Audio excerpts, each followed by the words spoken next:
This is the filet mignon cut of the beef segment, chat. This is the probably the most interesting drama that's happened in a very long time, because even I knew about this before it happened, and even I fell for it.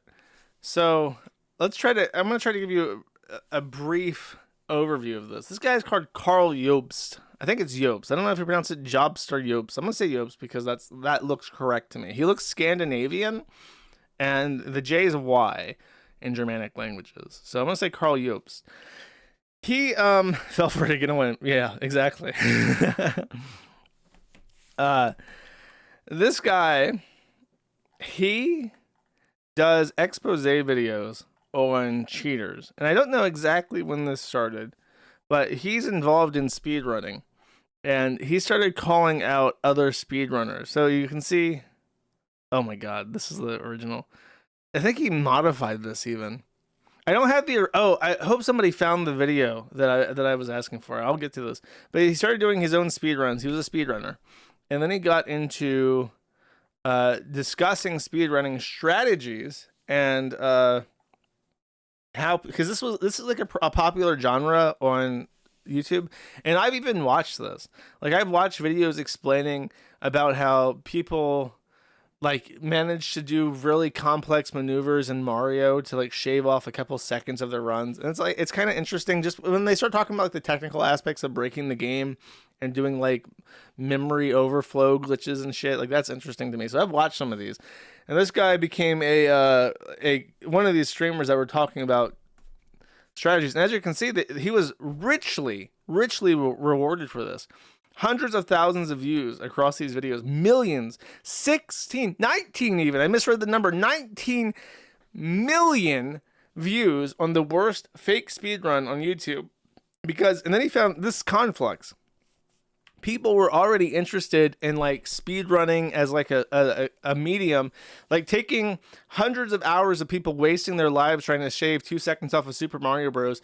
And condensing that into a 10-minute long video. One of the best, by the way, one of the best videos I've ever seen on this bullshit is a guy who like completely buck broke himself mentally trying to figure out how to get the blue dog in Ocarina of Time to win. Because it's basically impossible for that blue dog to win, but they buck broke the game hard enough that he can win.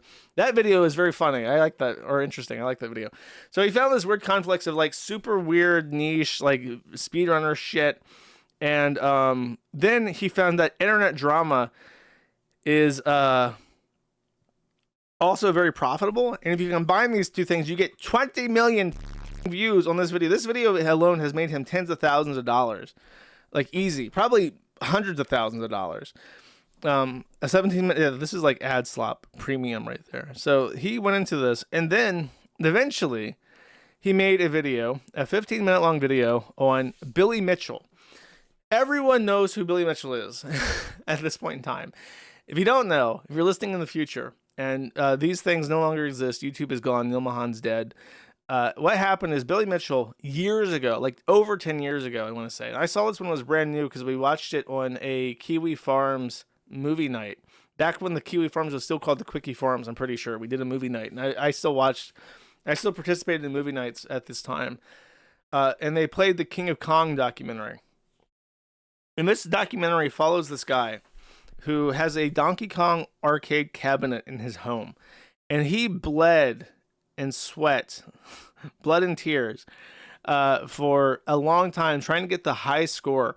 And he actually pulled off a high score in public, in an arcade, in front of both a live viewing audience, the documentary crew, and the referees from like Guinness. To like, they saw this in person. He got the top Donkey Kong score ever recorded in person over 8 hours in one sitting, surrounded by people and also the referees. It was a very impressive feat. Like true human dedication to a thing that nobody should ever care about.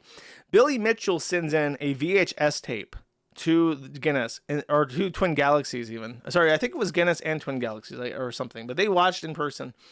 Then Billy Mitchell sends to Twin Galaxies a VHS tape that does not comport basically to the rules of how a score is supposed to be submitted to the system because it doesn't show certain things that are required to prove that it's not fake. They accept Billy Mitchell's.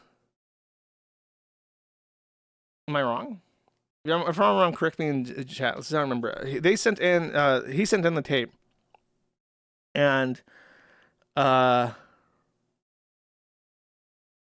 they accepted that score, and it was just like heartbreaking because this Billy Mitchell guy had been in the documentary, and he's just like smug. The best way to describe him is like as a heel. He is somebody who almost seems to want to be despised. He relishes that. He dresses comically. He has like this super weird look with like these feathered bangs and like this mullet, and it's just like he looks evil and he talks really smug and condescending, and it's just like what is wrong with this guy?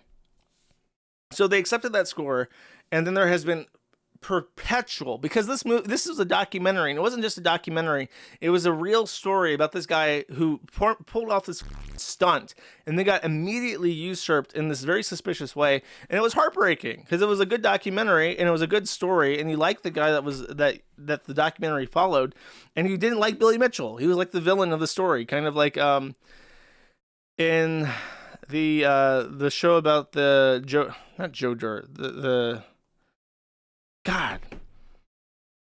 Exotic and the tigers and shit. You had that lady, and that lady was kind of like the heel for a long time. Like she's like the enemy in the documentary, and they made like the enemy be Billy Mitchell. And I think Karl Jobst watched this documentary, and he was inspired by the emotionality of the guy losing, that he then decided, I'm going to join in this crusade to prove that this guy is a fake. So he published his video. He got 2 million views, and this started like his obsession. And it really was like an obsession where he really desperately wanted to epically own Billy Mitchell and take away that King of Kong title that he felt was not deserved. And Billy Mitchell, outside of the documentary, is also really difficult to like because he is a serial litigant. He has sued like half a dozen people and companies to try and hold on to his Donkey Kong title. And in particular, the big lawsuit that had been going on for a very long time was against Twin Galaxies because they took him off the leaderboard because an expose came out that indicated to them that the score received in King of Kong, that was the top score of all time, was run on an emulator, and it was proven in this very, very complex way I won't even get into, but they believed it and they took him off the score, and he sued over that because he said that not being the King of Kong was like harmful to his career. Keemstar likes him. Dude, Keemstar likes him. That's all you need to know. So very, very hard to like person. He's a serial litigant, the worst kind of person, basically. The worst kind of person besides a liar, which allegedly he was also. So Karl Jobst gets in on this, and as you can see, his video about this guy gets 2 million views, and it's right in his thing of like conflicts of speedrunning and high score tables and video game shit and e-drama. And then he starts doing 3 years ago more and more videos on Billy Mitchell to the point where it becomes like every couple of months he puts out another video. Here's where I fell for this. I have watched all of these videos. I have watched every single Karl Jobst video on Billy Mitchell, and even I was duped. Now, before I do that, let me scroll all the way down. You'll see that his first video was the GoldenEye N64 Dam Agent 52 seconds. This is the time to take one map in GoldenEye 64. There's a dam, and it's a very short map, and it was widely speculated that 53 seconds was the absolute minimum that a human could achieve on dam. And he played this map thousands and thousands and thousands of times over hundreds of hours, so that during one of his runs, he got 52 seconds on this map. To the point where if you watch this video, he is brought to tears over it because he is so happy. 15,300 times. That sounds right. I remember that number. So that's how many times he played. You can take it even. You take 15,300 and times it by 52 and divide by 60. Divide by 60 again. Divide by 24. That is 9 days of continuously playing the same GoldenEye map over and over and over again, so that one of those thousands of plays would have a number 1 second lower than any other screen, any other person playing that map had ever seen before.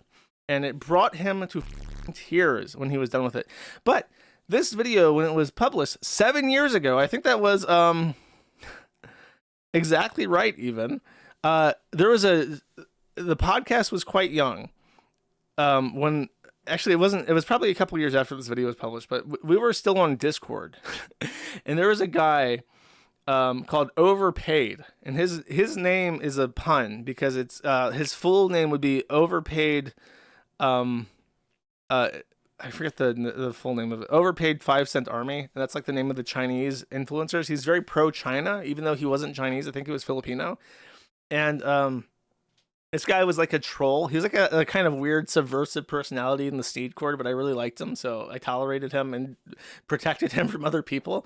And one of the things he randomly published was this video of GoldenEye, and I watched this just in the Sneed Court, and there's a part of it where it's so sad that I laughed out loud and showed it on stream.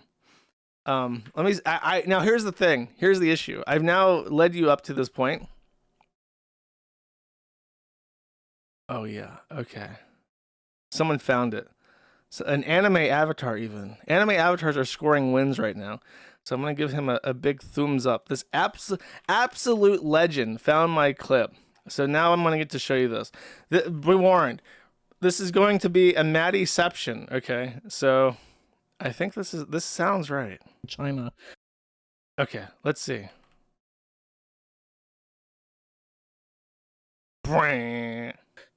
He posted this video about speedrunning, and it's old, but we're gonna watch it because it's really pathetic. I'm gonna skip this part because he's playing GoldenEye or some shit, and he's on this damn mission, and I was told that it's like a super weird thing where you can get, it was 53 seconds was like the maximum possible, and people thought it wasn't possible to get lower than 53 seconds on this map, and they've been trying for 15 years, and only with the exact precise random occurrences could you get lower than 53 seconds, and then he beats it, and it's 52 seconds, and what does he say? What? Why is it not playing? Oh my god. I got tripped out by my own VOD not working correct. I got tripped out by my own technical issues like 5 years later, chat. My computer stroking out again. I did all that wonderful build up, and I got cucked out of my video. I can't even play anymore tonight after that. I'm so excited. It's ending. The cutscene's playing. What's gonna happen? I don't know. What's this score gonna be, chat? Oh! It's 52 seconds. Oh he did God. the impossible. He's Kuman. Oh He's Kuman. He's so happy. He didn't think it was possible. oh fuck! What the fuck? He's like legit spazzing out, right? And I've been told, okay, it's like, as I said, you need like a specific set of events to get 52 seconds on this map.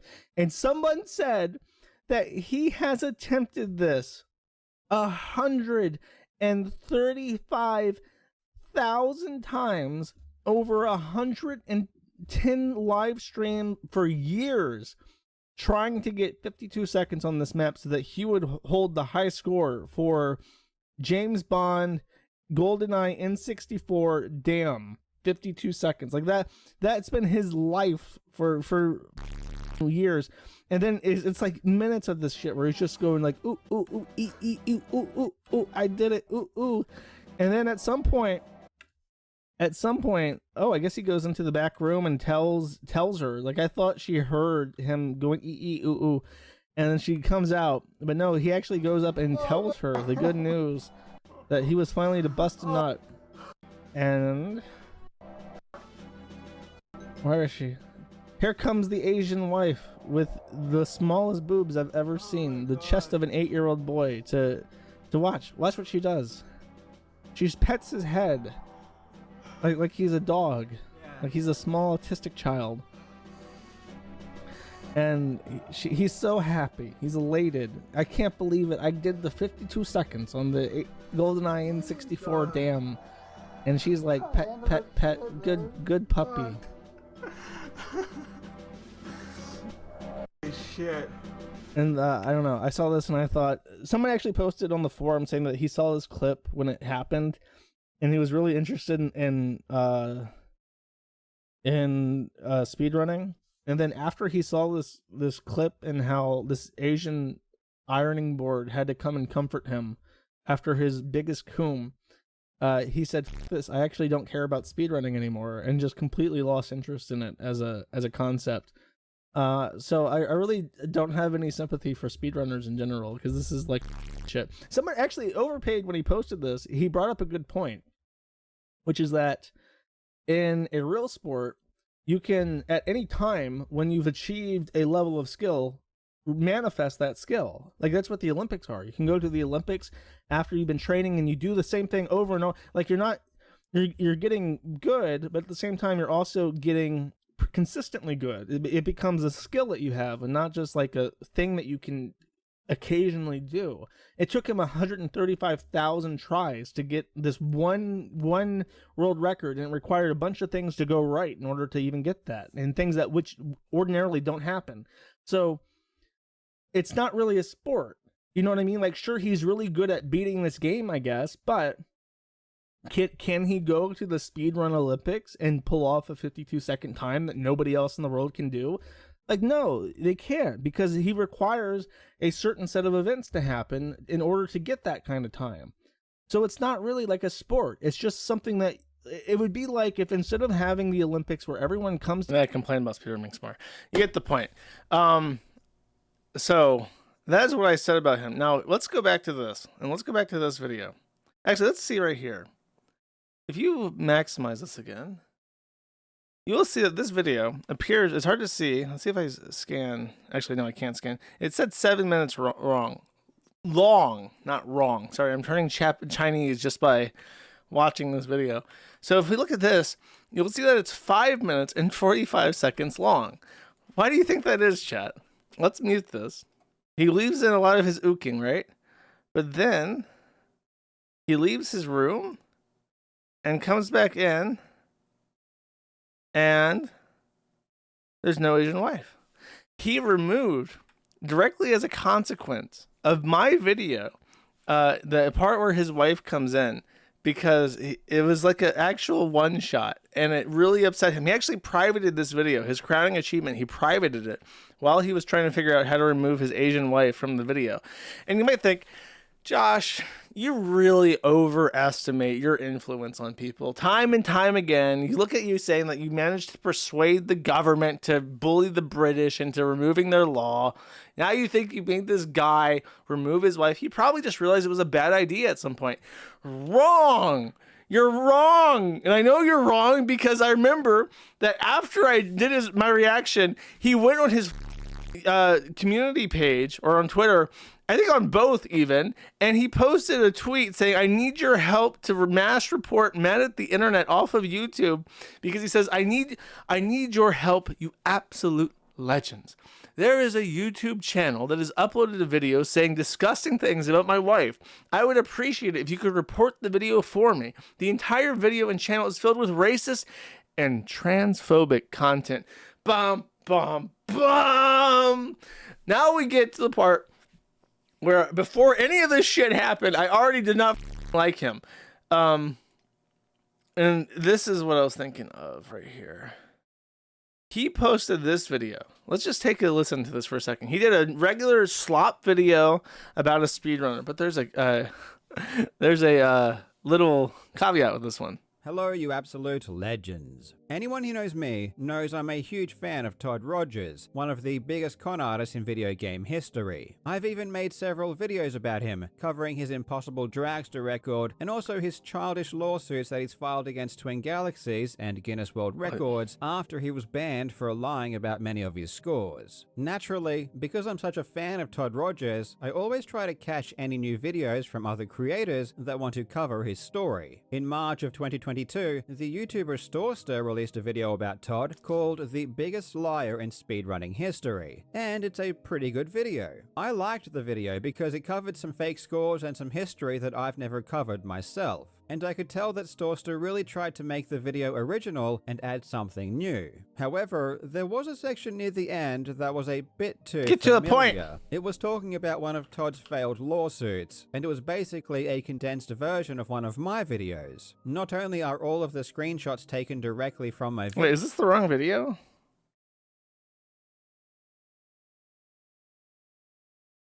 I don't see it.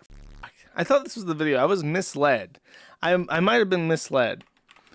Oh, Storster. Okay, I can't find it. Basically, this person right here who did on the left that he's talking about called Storster.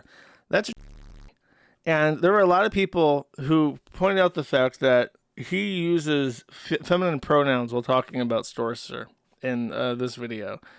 If I remember correctly, and I think that, and the reason why I bring this up is because there is a point where he says, "I am shocked." Actually, I think it is this video just because the timing is right. So I don't know if he edited this out to remove the word "she" in every way that it exists, because there's no "she" anywhere in this. Oh wait, it does. Which is a shame. But I didn't really care too much because, as I said before, at least she did try to make the video somewhat original and add her own elements. So that was the issue. And then a bunch of people said she, her, because this is obviously a dude right here. And it's preposterous, completely preposterous to pretend otherwise. And then his reaction to this was, "I am shocked and upset by the amount of transphobic comments on my recent video. I genuinely did not expect that. I am ignorant and should have known better. Even though everyone should be open for some criticism, in this case, it wasn't worth it." So he did the whole she, her prostate ordeal, talking about his slop. A bunch of people called him out. I don't know if this is like cleaned up now, but just, I was always right. I know these things, right? I know these things. I see people like this. I'm like, okay, I know that you're a huckster, right? So that was my point. I was right. Then, as his Billy Mitchell stuff was wrapping up, and keep in mind, I watched all of his videos about Billy Mitchell, all of them, because I found it fascinating. Billy Mitchell is really contemptible. He just is not. He's very hard to like him. Look at how he dresses, bro. Look at how he presents himself, and it's hard to like him. And he's a serial litigant. So the entire time, a lot of his video essays are about the Twin Galaxies lawsuit, where I think, if I remember correctly, he is actually suing about the Donkey Kong score they took down. And they settled. And the way they settled was that basically the company that took over Twin Galaxies was willing to put up a secondary high score table that was a historical high score table that said these were the scores when we bought the company, and Billy Mitchell is on it. But the actual living record does not say that, it does not have a score on it. So it doesn't really count as a high score table, but he's willing to accept that. I think because he uses that high score table to get talking gigs as the King of Kong. So he really needed that high score table on a reputable website to keep doing his business. And according to him, he's booked 25 times a year to talk about being the Donkey Kong man that was featured in a documentary and so on and so forth. So he shows up at conventions. He actually gets paid to do this King of Kong shit on top of the money that he makes from his family. And if you don't know, he owns a restaurant. His family owns a restaurant chain and hot sauce chain out of Fort Lauderdale, Florida. So, no, which I don't know. Someone said he should go there, and like, I don't know. I don't want to get sued. So, not really tempted. But he has money to play games like this with lawsuits, which is, I don't know. I don't like it. But as his Twin Galaxy lawsuit settled down, Karl Jobst said this to capstone one of his last videos on Billy Mitchell. In fact, if Billy had his way, he would never comment on this again, and everyone would simply forget it ever happened. That's what Billy wants. But I'm sorry, I just can't let that happen. On a more positive note, it really seems like Billy's legal crusade is coming to an end. All of his lawsuits have either been dismissed or settled. Note that Billy has never ever actually won. The only lawsuit Billy has remaining is the one against me. Am I really going to be the only person Billy wins against? Oh boy, wouldn't that just be hilarious? Thank you so much for watching, you legends. I hope you're having a fantastic day, and I will see you in the next video. So, that was a little bit of foreshadowing, chat. Never speak into existence words of power like that. However, let's take a second. Let's take a look at what's actually going on in this video, just real quick. I'm going to actually set this to a slow speed so we can enjoy it slowly.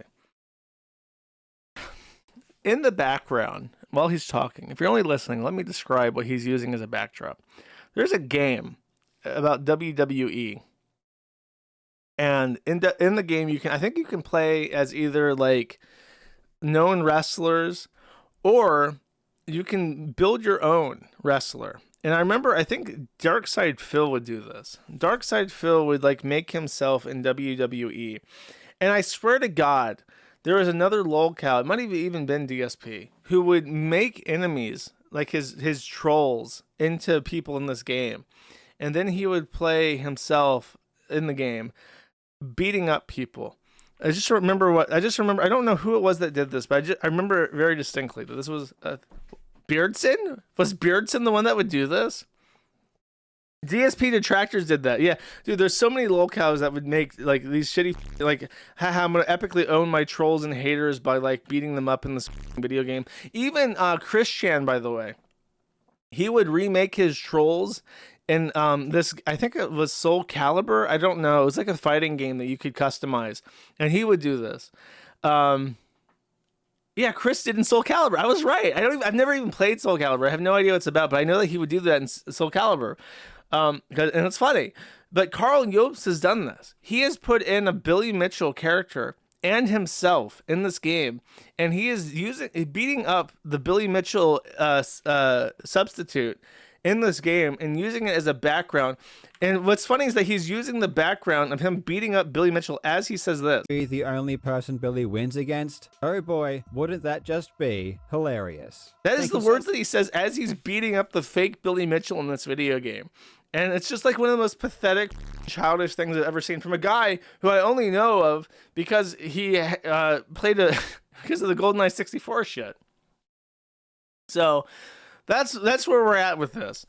Now the actual outcome of his lawsuit. I have downloaded this, so we can actually scan through it. I think this is it. It goes on for a couple minutes, but it's worth hearing. I want it on the stream. If anyone knows the exact timestamp in this clip, let me know. IP for the plaintiff. In Ottumwa, Iowa, USA, were not produced by the direct such bodies as Guinness World Records. At the time, he has been well known among it. Summary should not be taken as of factual and legal issues. So, as the parties will realise, the trial raised a lot of factual and legal issues, but they may not realise that I also had a number of other commitments during the months since the trial. What I'm about to say is a summary of my reasons for judgment. I expect it'll take about half an hour. This summary should not be taken as a substitute for my full reasons, which will be published on the Queensland Court's website, together with a shorter summary later today. I might have to skip. I should have condensed this down to notes. I didn't realize it because it went so fast when I was watching it. Then I thought I'll just play this one stream. But if it's half an hour long, let's do this. He's speaking very slowly, so let's go to time and a half, and then let's skip a little bit in. So this is where it ends, about 30 minutes. He's right. It takes about half an hour. So let's go to about 5 minutes out, and then I'll try to summarize what I remember him saying. This conduct, alleged by Mr. Mitchell, included, first, making the allegations recklessly and without checking their truth. Secondly, publishing the video twice. Thirdly, holding malice and pursuing a vendetta against Mr. Mitchell. Fourthly, mocking Mr. Mitchell's complaint about the video and his legal action. Fifthly, persisting in his contention that Mr. Mitchell's action against Apollo Legend had contributed to his decision to commit. And sixthly, failing to apologise and to withdraw the allegations. That's the breakthrough in this, is that people heard that he lost the Donkey Kong lawsuit, and everyone was like, holy, is Australia insane? Has Australia lost its mind? That they're going to grant this cheater, this obvious cheater, a win because somebody said that he cheated at a game, which he does appear to have cheated at. Like, that blew people away. So much so that everyone was like, what the I have to hear the reasoning for this.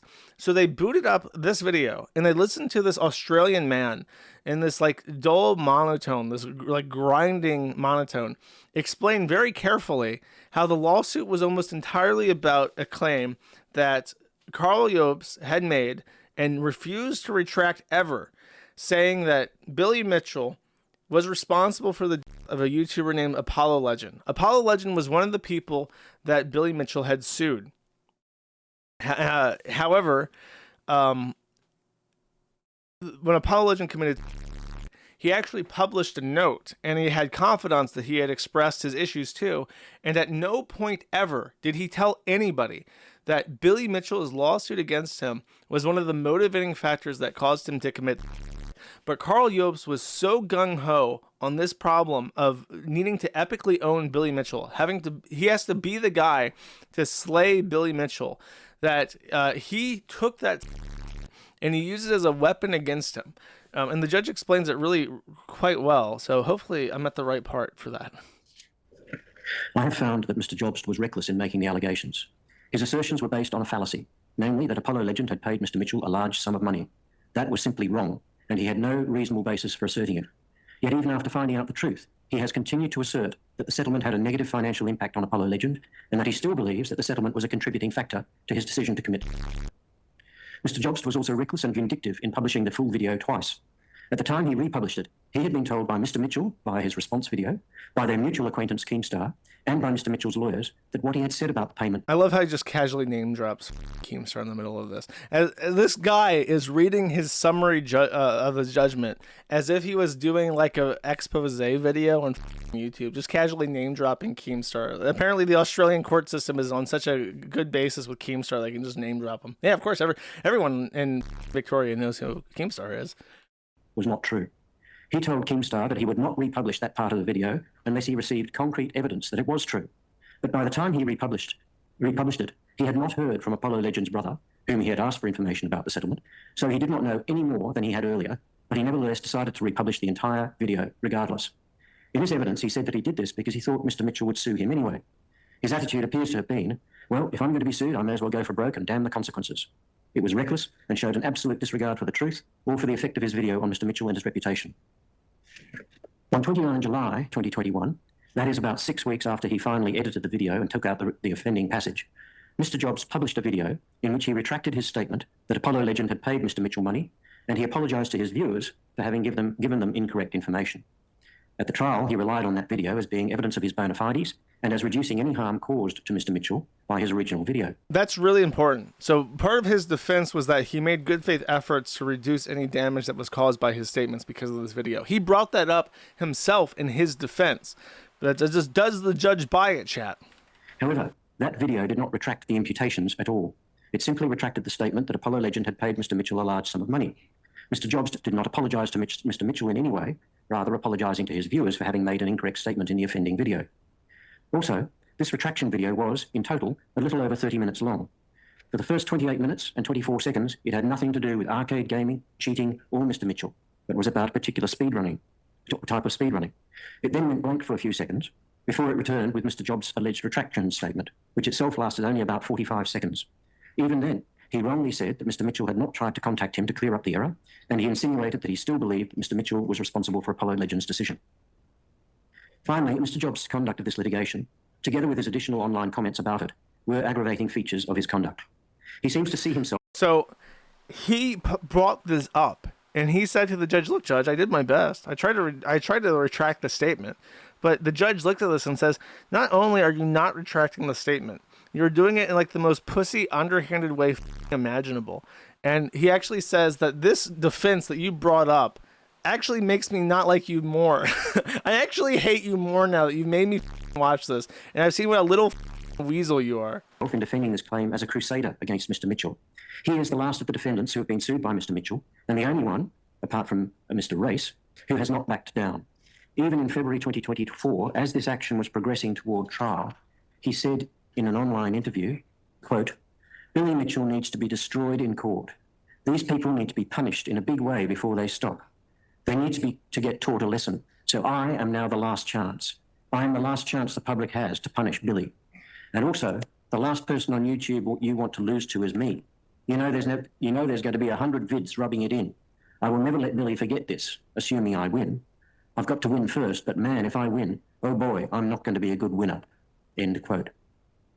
Mr. Jobst clearly intended to... These, like, imagine being Karl Jobst at this point and hearing those words echoed back to you by the judge. This person who now, like, holds your balls in the palm of his hand. Like, what a vindictive, petty asshole you are. How obsessive and freakish you are. It finally sets in that, like, this is not normal behavior. Like, sure, you can do a little expose video on Billy Mitchell. Yeah, you can call him a cheater. But you can't dedicate yourself to trying to destroy someone, especially someone who has more resources than you and who actually didn't do anything wrong in a legal sense. It must be like the most painful, gut-dropping sensation that you've ever felt, ever. To be the knight who slew the Mitchell dragon. Let's hear that again, like that part. I'm not going to be a good winner. End quote. Mr. Jobst clearly intended to be the knight who slew the Mitchell dragon. Unfortunately for him, his lance was not as strong as he believed it to be, and it has broken in the contest. It has broken. Your lance is broken. You'll never please your Asian wife ever again. So long story short, what he says after this is that he owes damages. He not only owes damages, he owes attorney's fees. In Australia, there's two types of attorney's fees. There's standard, and then there's elevated ones. Standard attorney's fees are 50% or 60%. And elevated ones go up to 95%. So if you want, he said somewhere in a stream that he had spent up to this point $500,000 Australian in his defense. And that includes $250,000 that Notch had given him for his defense. And then you can assume that because Billy Mitchell has more money, that Billy Mitchell probably hired a really expensive attorney. So he not only owes $390,000 Australian, which is about $250 US, so $250,000. He now owes more than that in attorney's fees. So you're talking $500,000 in debt. And then the real damaging thing is, okay, he's like a big YouTuber. He's cranking out million view videos constantly, and those probably get like $100,000 a video, like for real. So he should be fine then, maybe. The issue is that everyone in his audience feels materially misrepresented about what the litigation was. Everyone was led to believe that this asshole who lied about Donkey Kong scores and was suing someone so petty, he is suing this guy, trying to get millions of dollars from him for a Donkey Kong score allegation, which evidently he appears to be in the right in. More importantly, he appears to be in the right in. And he just completely glossed over the fact that the actual issue, the real reason for the lawsuit, was that he had incorrectly, by all accounts, incorrectly stated and refused to retract an allegation that Billy Mitchell literally killed somebody, which is not a very sympathetic case to be on.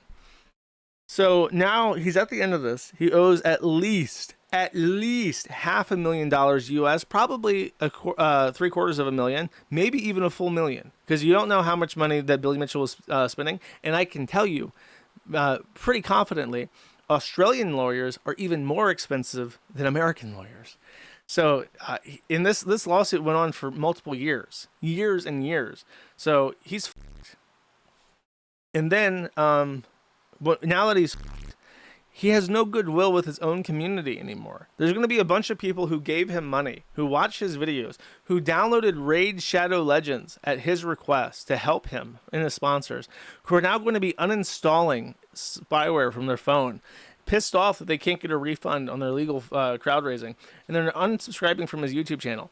He's lost like 50,000 subscribers on YouTube already. And he has like 1 million, but like a lot of those subscribers are going to be residuals that don't use their account anymore, don't watch them. So his active users are leaving. He's going to have to find some way to recoup that. In fact, even his first thing that he did as a consequence, he blundered. And I'll show you. I don't know if it's actually still up anymore, but I will check anyways. Yeah, he deleted it. So he published a video on April 1st after the lawsuit. And it was just another one of these like video game related cheater videos. And people are like, what the f***? Are you just going to like ignore your lawsuit? And he says that he had a contractual obligation to post a video because his sponsor had paid him already. So in every one of his videos, I don't know if I have, I do have sponsor block. So I can go to this.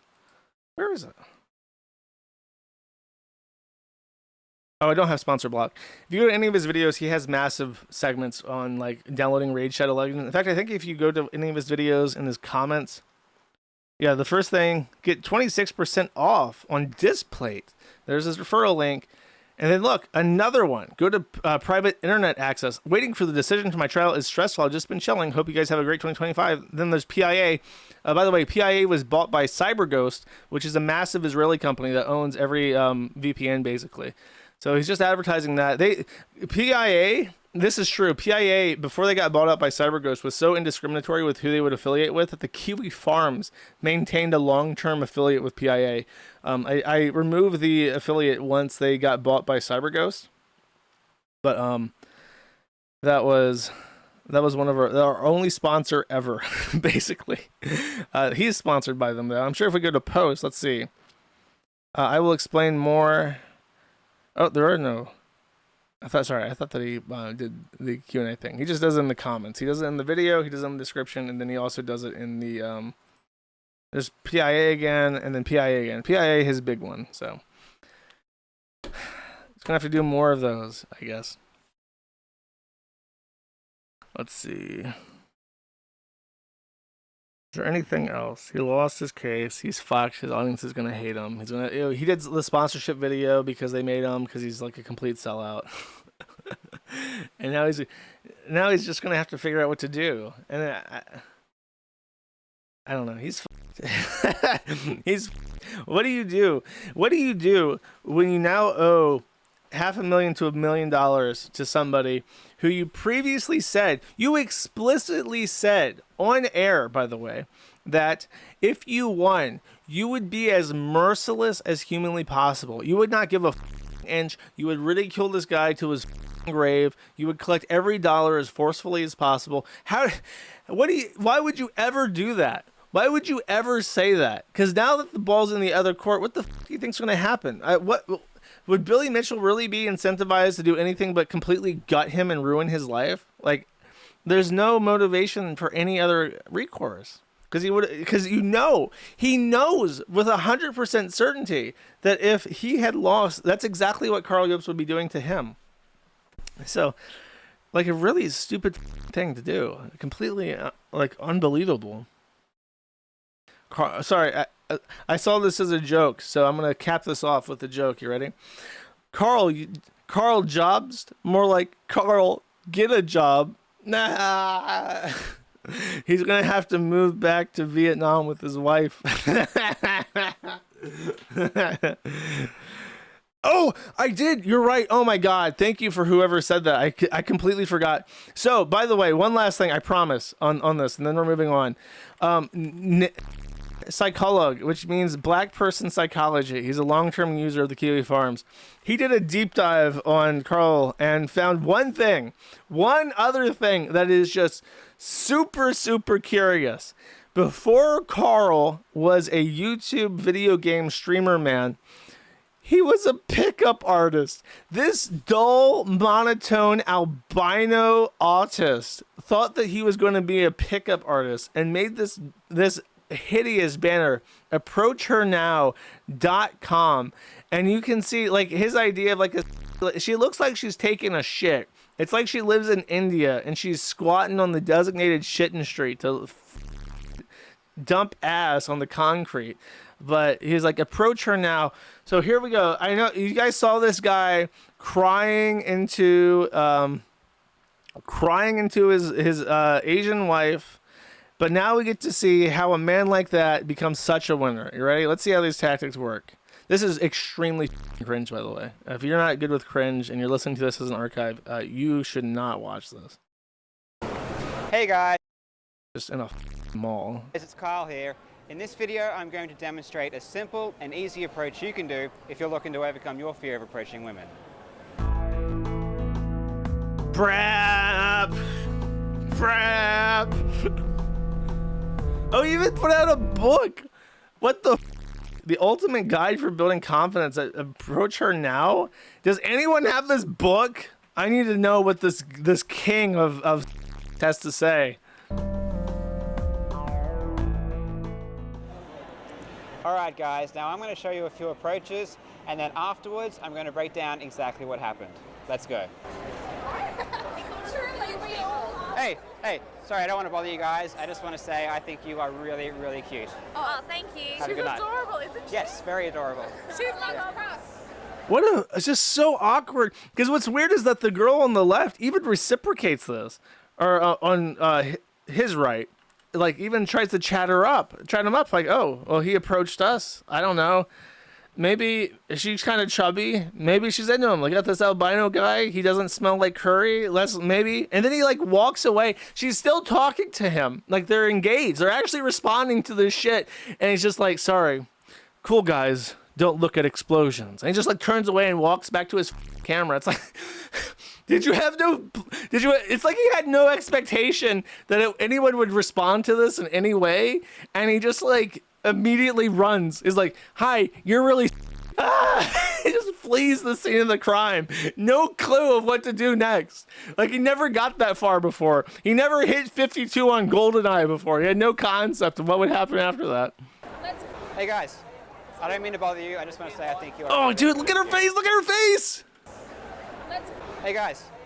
Look at her face. Look at the fear and apprehension. It's like a Metal Gear Solid. It's like that exclamation point. Doink.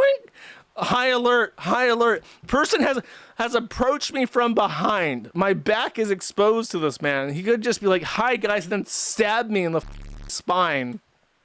I don't mean to bother you. I just want to say. Look, she's cringing. She literally physically recoils from him. I don't mean to bother you. I just want to say I think you are really, really. She like as he like puts up his arms, she like leans backwards a bit, like she's expecting to get punched or something. Like she doesn't want to touch him, and he's getting too close for comfort. Look, dude. Cute. And then she like looks away. After he says that, they look away. They look at their phones and look away together. Oh my god, bro! What the? Why would you post this on the internet? Have a good night. And they say thank you, thank you. Just like, oh my god, it makes my skin crawl. And then they turn away and walk away, and you can see the girl on the right is smiling, like, holy shit, how awkward, bro. Hey guys, I don't mean to. Dude, every single time he does this, it's like you can see that they're on high alert. I don't know. You can just see like the defensiveness in their posture. Like, they become tense. They freeze up like an animal in headlights. Like we are being stalked. Bother you. I'm just going to say that I think you're really, really cute. Oh, thank you. That's all right. Have a good night. Okay, one more, and then I can't do this anymore. Hey guys. Guys. They're ignoring him. They're ignoring him. They're not even. Oh my god! They don't even look at him. Yeah. Try to ignore him and hope he goes away.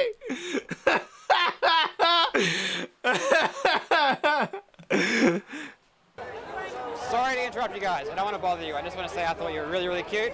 Just want to say that. Dude, saying someone's cute, it's just like, I don't know. Like a dog is cute. A kid is cute. Beautiful person I've ever seen, so I agree. Thank you. See you guys. Just the way he leaves afterwards. It's like, why are you doing this? Oh my god. Is this not archived? No, here archived and preserved too. That's lazy. That works. Man, oh man. Should have tried that with Billy Mitchell. Should have walked up to him and been like, hey, Billy Mitchell, you're kind of cute. And he'd be like, oh, I didn't know that I was Kawaii Sugoi. I guess I will not see you now. But by the time he said all that, Karl would already be back in Australia. He would have, as soon as he turned away, gone. 52 seconds, back to Australia.